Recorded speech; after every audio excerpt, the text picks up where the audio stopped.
মুদির দোকানে ডিম কিনতে গিয়েছি। পাশে এক লোক বাচ্চা নিয়ে দোকানে এসেছে। লোকটা সম্ভবত শ্রমিক বা রিক্সা চালক। শুকনো কণ্ঠার হাড্ডি বের হয়ে গেছে। অভাব অনটন তাকে যেন জীর্ণ করে দিয়েছে।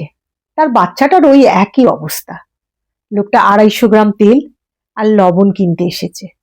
বাচ্চাটা জুলু জুলু চোখে লজেন্সের বয়ামের দিকে তাকিয়ে আছে।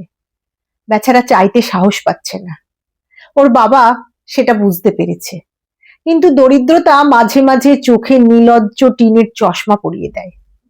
সেই কথিত চশমার আড়ালে ছেলের মায়া ভরা মুখটা দেখে ভালোবাসায় ভেজা গলায় বাবা বলল, কিছু লইবি? ছেলেটা লাজুকভাবে কোনো কথা না বলে আঙুল তুলে দেখালো। বাবা হেসে লজেন্সের বয়াম থেকে দুটো লজেন্স বের করে ছেলেকে খুব আদর করে বলল, তিনের ঘরের নামতাটা কত বাপ?